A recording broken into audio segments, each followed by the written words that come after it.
नमस्कार दोस्तों, मैं सुषमा चैतानी आज दूसरा एपिसोड पढ़ने जा रही हूँ। उपन्यास करमजला का।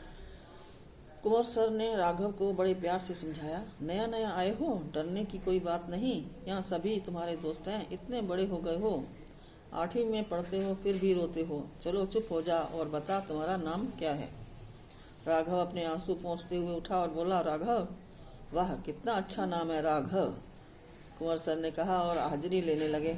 उसी दिन विभा और राघव की दोस्ती हो गई। टिफिन के वक्त बच्चे खाने के लिए अपने अपने घर जाते थे। विभा राघव के साथ उनके क्वार्टर चली गई।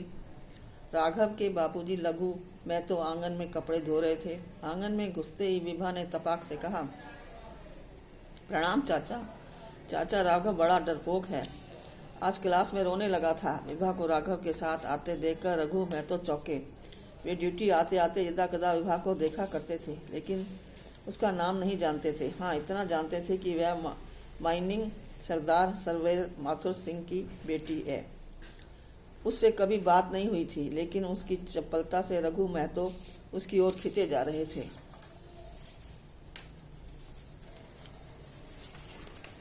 चाचा राघव है ना, आज बिल्कुल चुप चुप बैठा रहा। कुंवर सर ने आज बहुत अच्छा टॉपिक बताया, लेकिन उसने तनिक भी ध्यान नहीं दिया। सर ने प्रश्नोत्तर भी कराया, लेकिन राघव पूरी तरह लिख नहीं सका।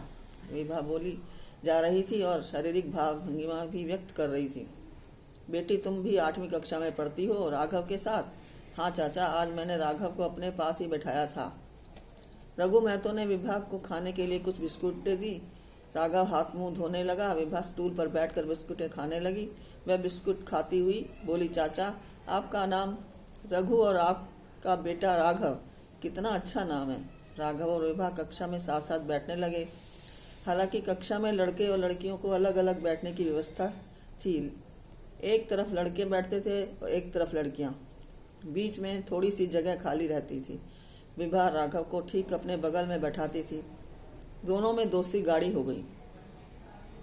विभा कभी कभार टिफिन ले जाती तो वह राघव को जरूर खिलाती। दोनों स्कूल में साथ जाते और साथ आते। कभी विभा राघव को लेने आ जाती तो कभी राघव विभा को लेने चला जाता। दोनों के क्वार्टर अलग अलग गली में थे, लेकिन 200-250 मीटर की से अधिक नहीं थी। स्कूल के रास्ते से थोड़ा हट के विभा का क्वार्टर था।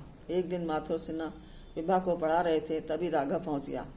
उसने माथुर सिन्हा को प्रणाम किया और विभा के बगल में जाकर बैठ गया। माथुर सिन्हा ने दोनों को गणित का एक बूझोबल प्रश्न दिया। विभा प्रश्न को कॉपी में बनाने लगी। राघव भी कलम कॉपी लेकर प्रश्न को हल करने में जुट गया। विभा ने उत्तर पहले निकाला लिया। विभा ने हल किया हुआ उत्तर राघव को दिखा दिया, फिर अपने बनाए हुए उत्तर को काट कर फिर से बनाने लगी। राघव ने विभा से हिंट पाकर उत्तर निकाल लिया। तब विभा बोली, बाबूजी राघव ने उत्तर निकाल लिया। अच्छा, चलो राघव दिखाओ तो, माथुर सिन्हा ने कहा तो राघव शक पकाने लगा। विभा ने कॉपी छीनकर माथुर सिन्हा को दे दी।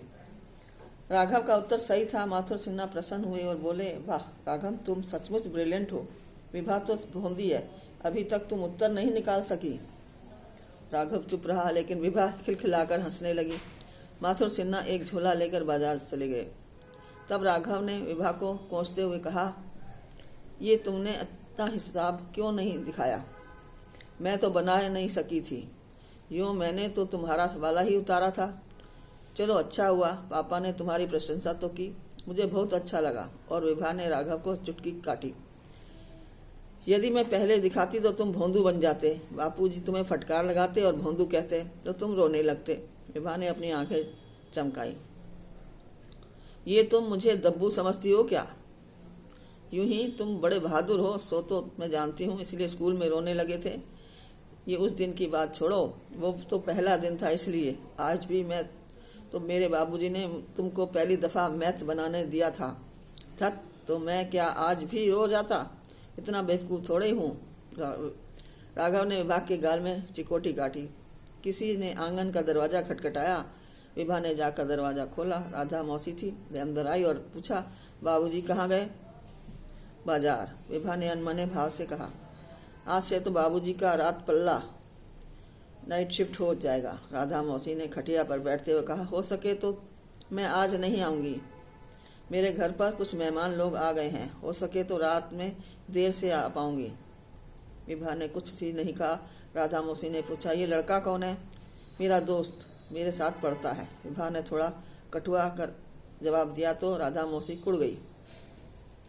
बाबूजी आएंगे तो बता देना, मैं माँ कब तक आएगी? राधा मौसी ने जाते जाते पूछा।